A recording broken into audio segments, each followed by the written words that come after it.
Hello again. Yeah, I've been having some fun with my hi-fi system and with cartridges. So every now and then I do like to change things around quite often.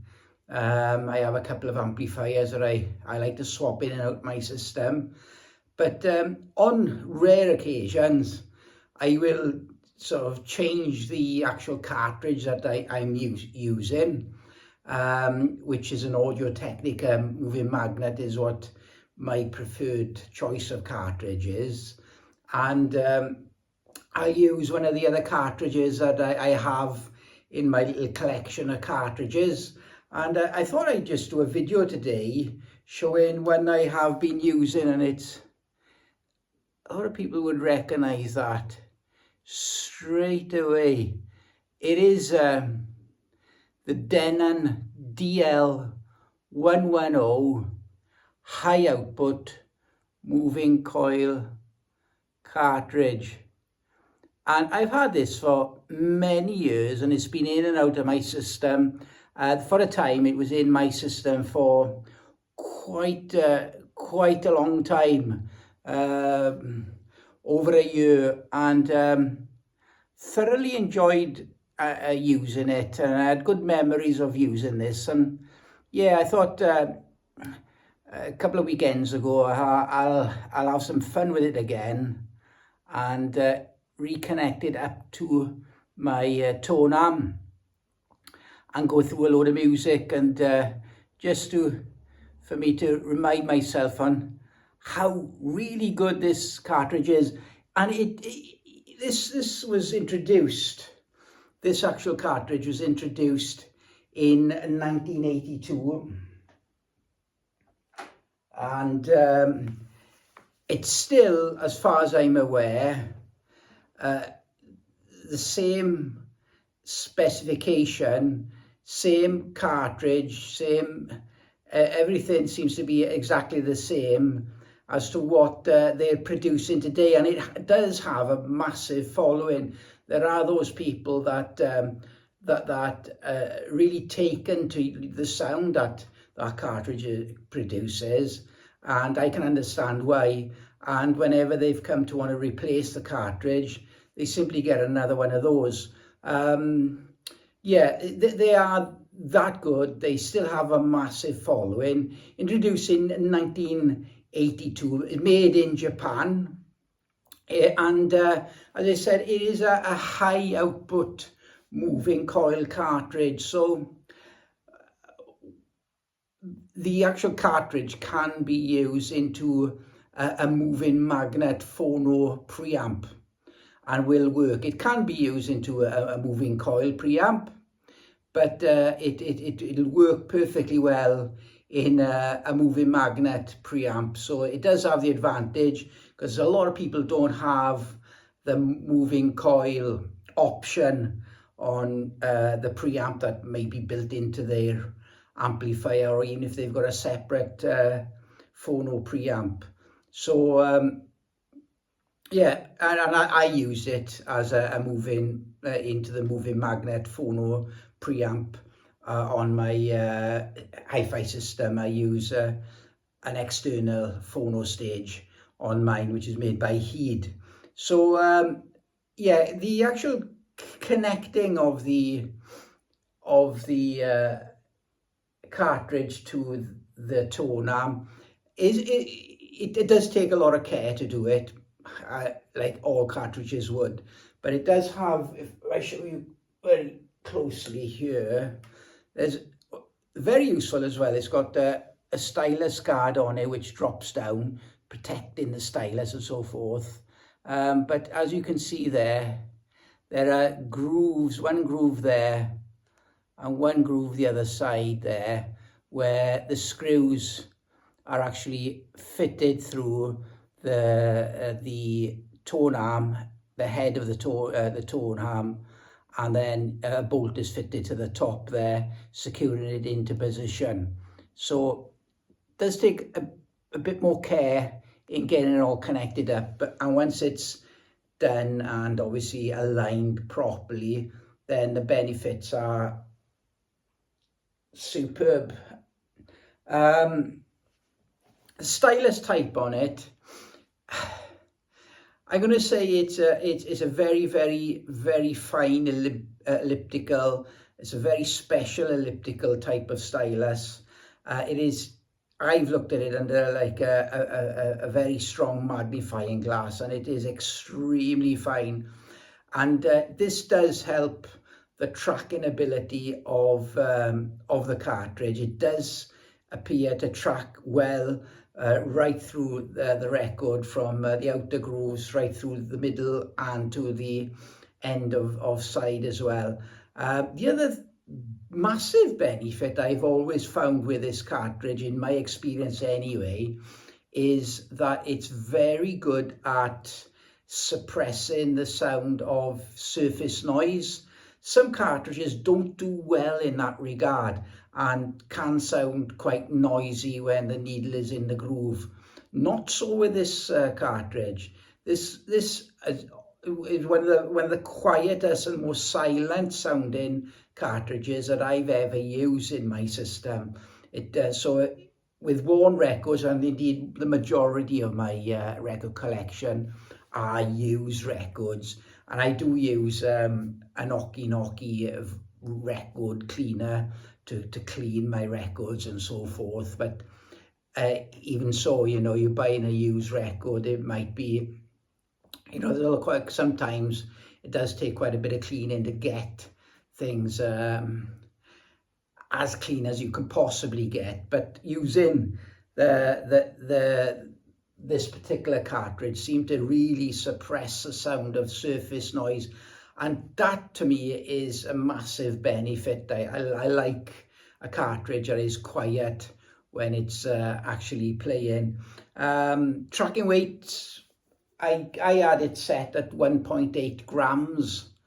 That seemed to work best for me in any case. So and when I had it in my system over a long term, I tracked it at 1.8 grams. Seemed to be the best in my experience. Now, the actual sound and the characteristics then with the sound that this cartridge produces, it's a very spacious sound. So the sound stage is quite big.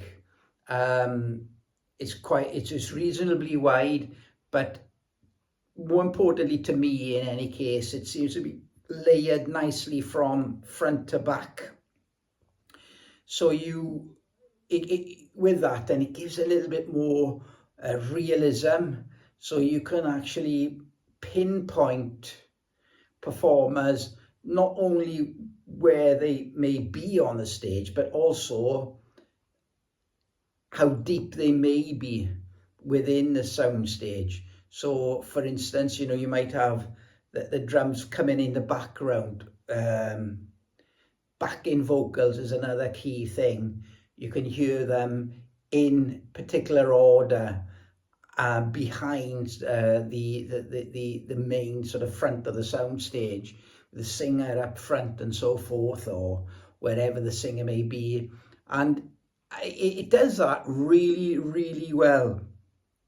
And the bass that it produces is very quick, it's nimble, it's clear, it's very easy to follow.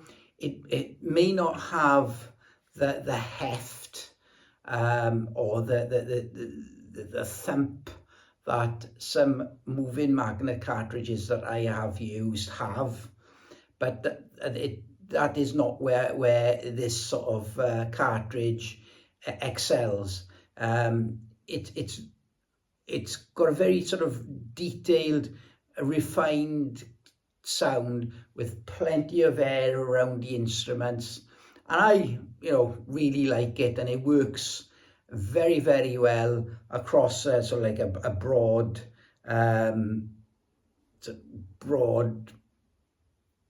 styles of music. I thought I'd just finish off as well, just going through some examples of music I've been playing.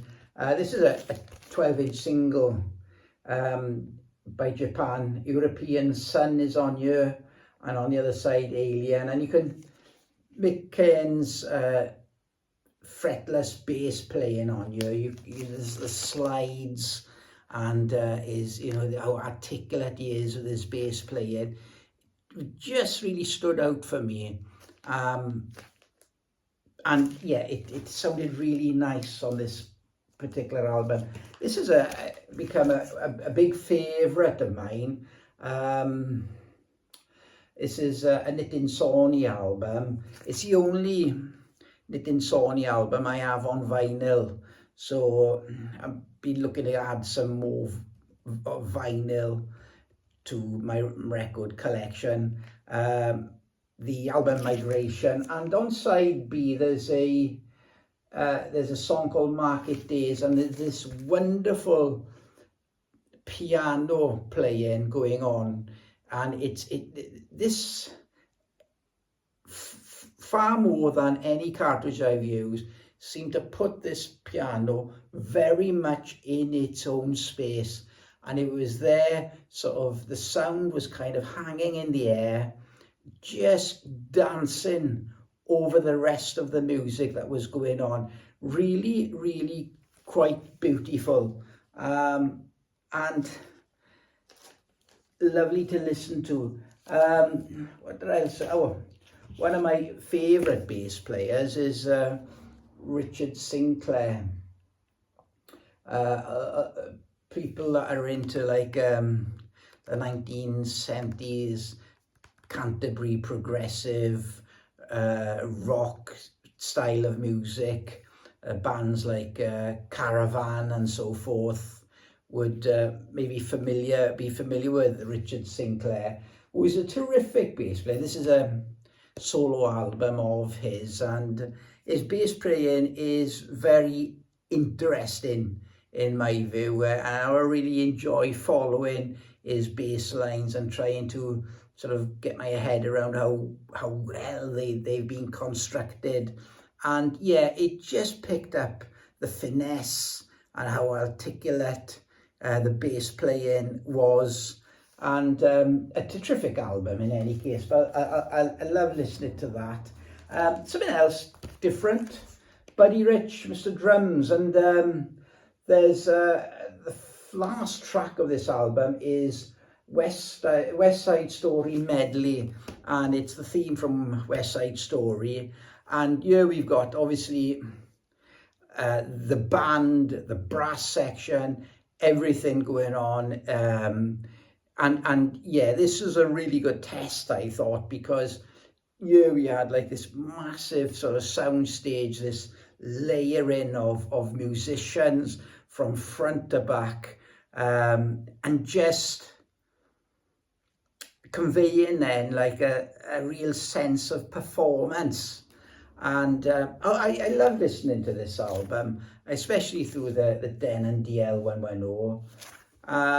Yeah, so I listen to loads of stuff really, but I thought I'd pick out a small selection for now, just to show. So yeah, that's basically it. Yeah, glad I brought this back out, and will use it again. One day I'll get a second turntable, I think, and I've got cartridges that and things that I like to use, so I might get to mount this onto a tone arm of another turntable if I ever get round to getting a second one. But there you go. Thanks again for watching the video, bye bye for now.